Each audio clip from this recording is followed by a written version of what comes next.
Eh bien, bonjour tout le monde, très content de vous parler en ce jeudi 16 juillet 2026. Très content parce qu'on a des news très intéressantes, notamment Codex Micro, cet outil physique mis en place par OpenAI. Nous avons aussi l'Union Européenne qui impose l'ouverture d'Android, donc il impose à Google vis-à-vis de ses rivaux, nous allons en parler. Microsoft qui entraîne ses employés en sales à rabaisser les concurrents. Anthropic qui ont mis en place un programme où ils vont aider 1000 personnes dans leur début de leur carrière, notamment en leur offrant des bourses jusqu'à 85 000 $ à l'année. Donc, nous avons aussi OpenAI qui dévoile GPT-RED, un modèle qui est fait pour le hacking. En bref, nous avons plein de sujets à explorer aujourd'hui et on commence tout de suite. Donc on commence tout de suite avec Codex Micro. Qu'est-ce que Codex Micro? Codex Micro, c'est ce petit outil que vous voyez ici qui est donc mis en place en partenariat entre OpenAI et SupplyCo. Pour faire simple, c'est tout simplement l'outil parfait, ou que dis-je, le clavier 2.0, un clavier parfait pour le vibe coding. À l'heure où on parle, il est en rupture de stock. Celui-ci coûte 230 $ et possède 32 touches. Donc c'est simple, quel est le but de cet outil-là? Le but de cet outil, c'est que vous allez, à travers le bouton que vous voyez ici en haut, pouvoir manager vos agents. Donc là où vous allez voir que c'est en blanc, ça veut dire que votre agent est inactif. En vert, ça veut tout simplement dire que vous avez un chat qui est non lu. Et donc, ça va vous permettre de directement appuyer sur le bouton, voir l'interface de votre agent où vous avez une mission en attente et pouvoir valider ou pas. En bleu, c'est qu'il est en pleine réflexion, donc on va le laisser réfléchir. En orange, c'est qu'il attend une approbation ou bien une question. Et en rouge, c'est qu'il y a une erreur. Donc ça nous permet vraiment, en une touche, de naviguer via tous nos agents. Vous voyez aussi que nous avons ici la touche valider ou la touche décliner. Nous pouvons lui parler donc à travers un microphone. En bref, c'est tout simplement l'outil à la perfection pour les vibe codeurs. Nous avons ici une petite vidéo directement de OpenAI où on voit l'utilisation directe. Donc, comme vous voyez ici, il a plusieurs agents, pardon. Donc ici, ce sont des agents inactifs en blanc. Un agent en vert, comme on a vu, le vert, c'était donc qu'il y a donc une réflexion qui est en cours, si je ne me trompe pas. Attendez, je vérifie. Donc le vert signifie tout simplement que le chat est non lu, pardon. Donc lui, dès qu'il appuie sur le bouton, ça le renvoie directement vers l'agent en question. Il peut activer le micro, lui donner les ordres. Et envoyer ces ordres-là et directement repartir sur un autre agent. Donc c'est vraiment l'outil parfait pour le vibe coding qui donc est proposé à un prix de 230 $. Mais au-delà de ça, ce qui est important dans cette news à retenir, c'est que OpenAI se lance dans le physique aussi et on va voir ce que ça va donner. Faut savoir que au-delà de cet outil-là, il y a Apple qui en veut à OpenAI parce que OpenAI ont pris énormément d'ingénieurs de chez Apple qui donc, que ce soit dans le design ou dans le chat ou dans le développement lui-même, vont donc donner de l'expertise de Apple à OpenAI. Donc ça c'est une grosse news. Qui sait, peut-être que dans le futur on aura un smartphone OpenAI et surtout comment il se place comme étant un géant de la tech, ça ne m'étonnerait même pas.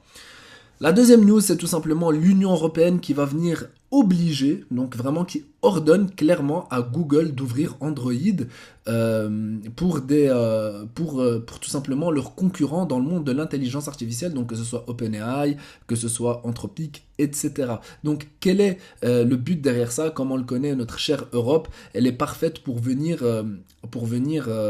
égaliser ou du moins donner à tout le monde ses chances, contrairement aux États-Unis, si je peux me permettre.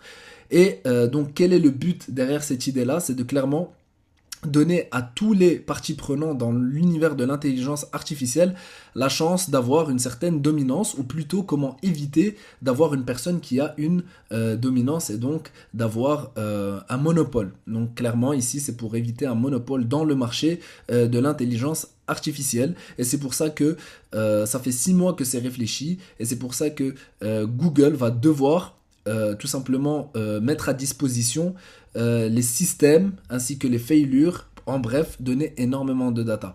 Donc ici, ça vient clairement poser cette question de ok, tandis qu'aux États-Unis, c'est clairement le Far West, c'est la guerre. Est-ce que ici, en Europe, est-ce que nous, on va pouvoir suivre la cadence? Est-ce qu'ils vont toujours vouloir suivre la cadence ici en Europe?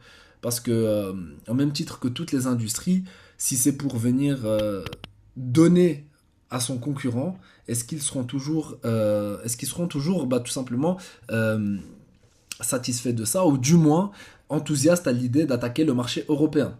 Donc voilà, clairement, Google va être demandé de partager de façon anonyme la data recherchée qu'eux ils utilisent pour améliorer leur système. Ils vont devoir être obligés de la partager avec OpenAI ainsi que les autres providers de chatbot. Donc ça va être à partir de janvier 2027. C'est une énorme news, c'est important à connaître et je pense que clairement il y a une grosse guerre qui est en train d'avoir lieu à ce niveau-là. En parlant de guerre, nous avons Microsoft. Apparemment, ça reste au stade de rumeur et ça doit être confirmé parce que ça a été demandé aux deux entreprises, mais apparemment auprès de Microsoft, c'est ce qui a été auprès d'une réunion exécutive. Il a été dit que il y a directement donc l'une des personnes les plus hautement placées qui a envoyé les ordres directs pour que les personnes qui travaillent dans les sales pour Microsoft rabaissent clairement les rivaux. Donc ici, lorsqu'on rabaisse clairement, c'est pas non plus quelque chose d'insultant ou quoi, mais c'est plutôt d'avoir un pitch qui va venir promouvoir l'efficacité et les moindres coûts des outils Microsoft, notamment à travers Copilot, et venir mettre en avant que les autres coûtent beaucoup plus cher et sont moins efficaces. Il demande aussi à ce que donc voilà, ils sont plus lents, moins précis et surtout ils manquent d'intégration parce qu'on le sait, Microsoft, son gros avantage aujourd'hui c'est que leurs outils IA sont directement intégrés à tout l'écosystème Microsoft. Donc voilà, ça montre aussi et ça vient renforcer cette idée de guerre qui est actuellement en train de se passer.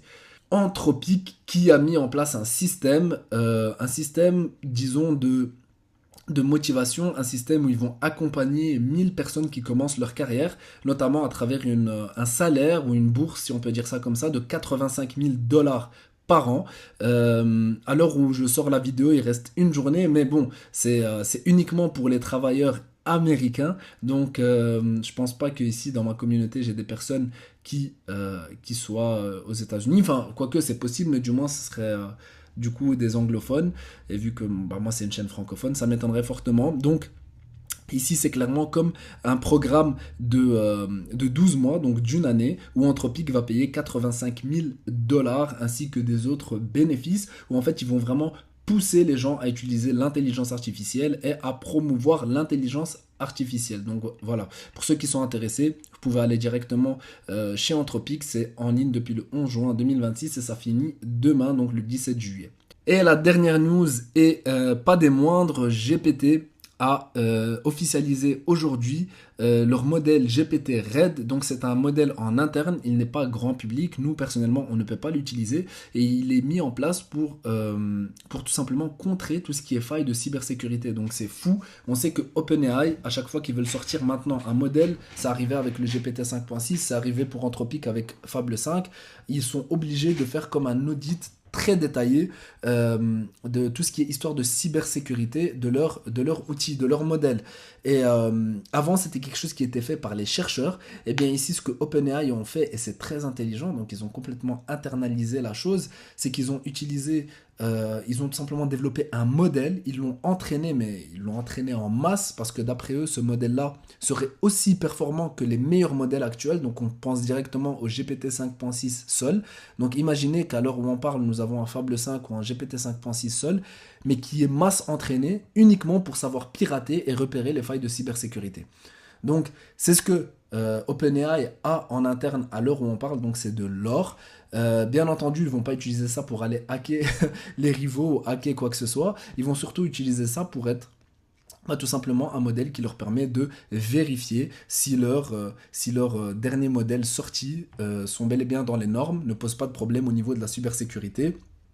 Et donc voilà un peu ce qui en est. Donc voilà, c'est GPT-RED, nous ne pouvons pas l'utiliser, mais c'est clairement la première fois où OpenAI plutôt, a mis en place un outil d'intelligence artificielle pour surveiller un autre outil d'intelligence artificielle.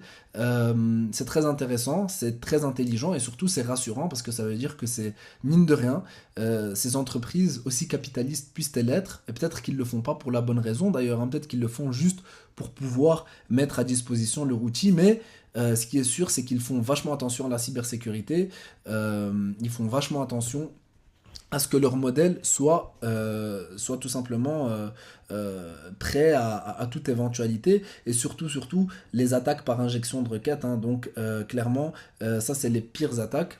Enfin, c'est des attaques qui consistent en intégrer comme un prompt mais caché à l'LLM. Lui, il va pas repérer que ça c'est spécialement mauvais, et à partir de là, le LLM va tout simplement appliquer quelque chose qu'il n'était pas censé appliquer. Donc voilà pour les news d'aujourd'hui en ce jeudi 16 juillet 2026. J'espère que je vous ai appris pas mal de choses et on se revoit très bientôt pour les news. Dès qu'il y en a, vous pouvez compter sur moi.